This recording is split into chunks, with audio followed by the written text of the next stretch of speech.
नमस्कार। आओ इस व्याख्यान के अंतर्गत हरियाणा शिक्षा बोर्ड के द्वारा जारी किया गया ज्योग्राफी के सैंपल पेपर कोड बी का सॉल्यूशन करते हैं। क्वेश्चन नंबर 1 कहता है कि निम्नलिखित में से कौन सा क्षेत्र विरल जनसंख्या का क्षेत्र नहीं है। तो इसमें आंसर आएगा दक्षिण पूर्वी एशिया। अगला कहता है कि 2011 की जनगणना के अनुसार भारत के किस राज्य में सर्वाधिक अप्रवासी आए। वो आए महाराष्ट्र में। नेक्स्ट निम्नलिखित में से पुरुष प्रवास का मुख्य कारण तो आप बताएंगे वर्क एंड एजुकेशन, एम्प्लॉयमेंट यानी रोजगार। अगला प्रश्न कहता है कि कौन सा मध्यकालीन नगर है। तो वो है पाटलिपुत्र। उससे अगला क्वेश्चन कहता है which one of the following type of economic activity dominate in the all rural settlement. तो वो होती है प्राथमिक क्रियाएं। अगला कहता है मानव विकास सूचकांक विकसित करने का श्रेय जाता है डॉक्टर महबूब उल हक को। किसकी सहायता की थी? भारत के विद्वान अमर्त्य सेन ने। अगला कहता है सार्क की full form south Asian alliance of regional cooperation. Next कहता भारत में population size of class 1 town 1 lakh से अधिक। सी भाग सही है। उससे बढ़ के 10 लाख हो जाएगी तो महानगर, 50 लाख हो जाएगी तो मेगानगर। नेक्स्ट कहता है which one of the following is studied in the human geography. इनके अंतर्गत सी भाग canal and there impact on settlement. Next कहता है which one of the following is not a push factor. तो पुश फैक्टर इनमें से नहीं है। मेडिकल एंड एजुकेशनल फैसिलिटीज़ ये आकर्षित करेंगी, बाकी की सारी पुश करेंगी। नेक्स्ट कहता है कंटेनमेंट या गैरिसन टाउन क्या होते हैं? वे नगर जिसमें सैनिक गतिविधि अधिक होती है गैरिसन टाउन कहलाते हैं, जैसे Ambala cantt, Hisar cantt, Mhow cantt, Babina cantt.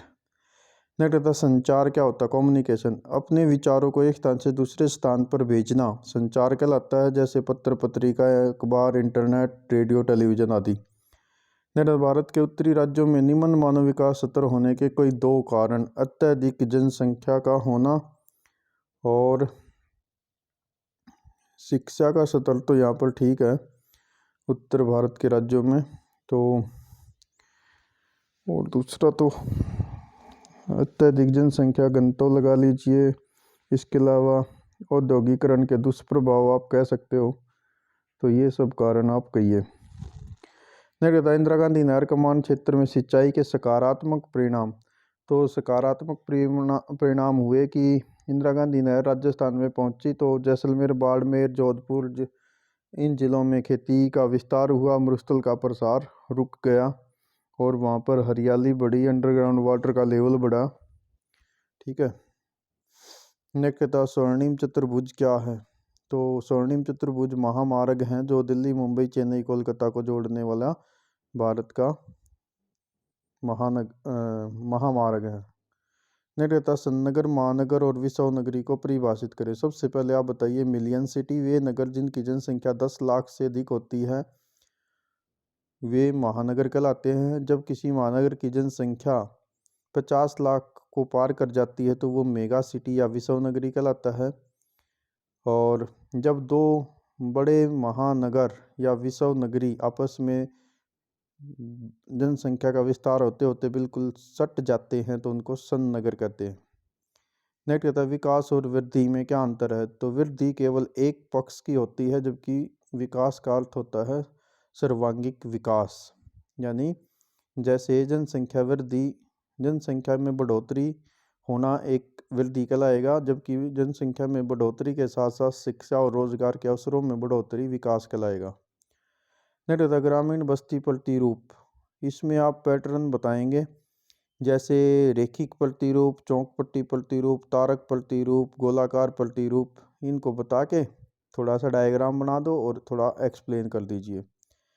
Next question कहता है भारत में जनसंख्या वृद्धि की विभिन्न अवस्थाएं। तो इसमें आप स्टेज बता दीजिए, वही 3-4 प्राथमिक, द्वितीयक, तृतीयक और चतुर्थक। सन बता दीजिए 1921 तक, 1921 से 41 तक, 51 से 81 तक, 81 के बाद। तो उनको थोड़ा एक्सप्लेन करिए।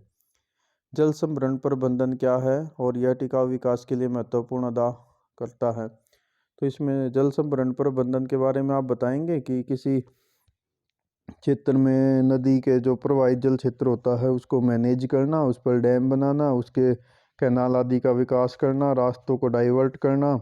इसके अलावा भूमिगत जल के स्रोतों को बढ़ावा देना, वैज्ञानिक ढंग से खेती करना, इसके साथ साथ वृक्षारोपण आदि करना। अब ये विकास में महत्वपूर्ण भूमिका कैसे निभाएगा, क्योंकि जब आप जल प्रबंधन करेंगे तो पर्यावरण का संरक्षण होगा, तो जिसके कारण से हम विकास के साथ साथ पर्यावरण का संरक्षण भी कर सकते हैं। नेता भारत में लौह अयस्क के उत्पादन और वितरण का वर्णन कीजिए। तो आप इसमें बताएंगे लौह अयस्क एक धात्विक खनिज होता है, लोहे के 4 प्रकार बता दो। जैसे इसमें आप बताएंगे मैग्नेटाइट, हेमेटाइट, सीडेराइट और लिमोनाइट।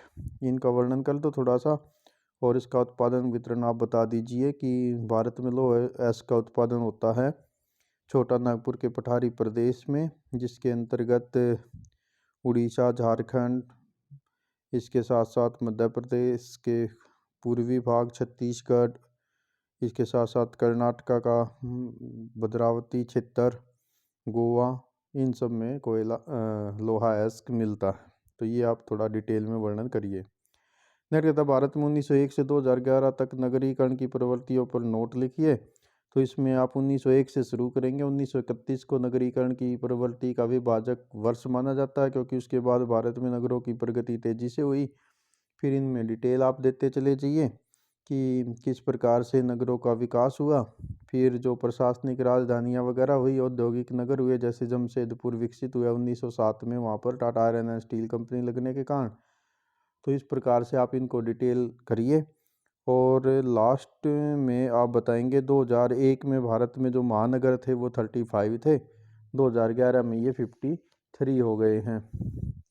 इसी प्रकार से नेक्स्ट क्वेश्चन आपसे पूछा गया, गहन जीवन निर्वाह कृषि के प्रमुख लक्षण और किसी एक गहन जीवन निर्वाह फसल के उत्पादन और वितरण की वर्णन आपने करना। तो पहले इसमें आप हेडिंग बता दीजिए, गहन जीवन निर्वाह कृषि क्या होती है, और उसकी विशेषता बताइए कि इसमें विशेषता ये होती है कि ये खेती उन क्षेत्रों में की जाती है जहाँ जनसंख्या अधिक होती, खेत छोटे होते हैं और अधिक उत्पादन के लिए अधिक वैज्ञानिक तरीके से खेती की जाती है। मल्टी क्रॉपिंग की जाती है, खेती के साथ पशुपालन किया जाता है।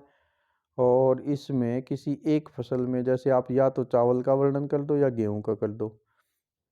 नेक्स्ट, भारत में उद्योगों की औस्थिति को प्रभावित करने वाले कारक। तो इसमें आप बताएंगे किसी भी स्थान पर उद्योगों को स्थापित करने में कच्चा माल, इसके अलावा मांग क्षेत्र, इसके अलावा परिवहन के साधन, वहाँ की जलवायु, जल की उपलब्धता, निकटवर्ती बंदरगाह की स्थिति, परिवहन के साधनों की व्यवस्था, ये सब हेडिंग डाल के इनको एक्सप्लेन कर दीजिए। नेक्स्ट, भारत में कोयले के उत्पादन और वितरण। तो पहले कोयले के बारे में बता दो कि कोयला एक अधात्विक खनिज होता है, काले रंग का होता है, लकड़ी का परिवर्तित रूप होता है। फिर इसके 4 प्रकार बता दो, एंथ्रासाइट, ब्यूटेमिन्स, लिग्नाइट और पीट कोयला। ठीक है, फिर इसका वितरण बता दीजिए कि भारत में 2 प्रकार का कोयला मिलता है। एक होता है गोंडवाना कोयला क्षेत्र में, जो भारत का 98% कोयला वहाँ पर स्थित है और 99% कोयला वहाँ से निकाला जाता है। दूसरा बता दीजिए टर्शियरी कोयला क्षेत्र, जो भारत का नवीन कोयला क्षेत्र है, जो 55 करोड़ वर्ष पुराना है। गोंडवाना 250 करोड़ साल पुराना था। तो यहाँ पर भारत का केवल 2% कोयला भंडार हैं और 1% कोयला यहाँ से निकाला जाता है। कुछ राज्यों के नाम लिख दो, जैसे पश्चिमी बंगाल में रानीगंज, झारखंड में झरिया, इसके अलावा उड़ीसा, इसके साथ साथ छत्तीसगढ़ का बस्तर। तो ये सब एरिया आप थोड़ा सा एक्सप्लेन कर दीजिए।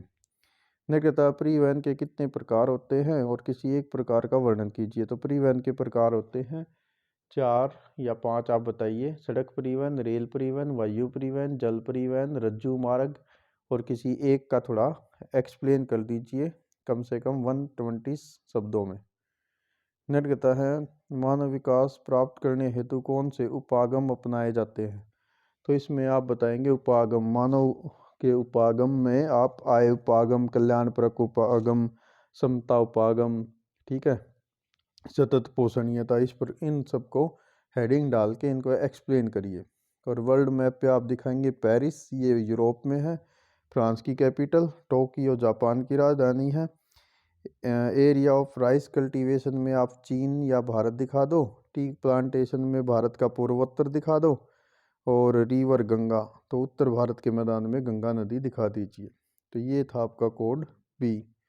Thanks, have a nice day.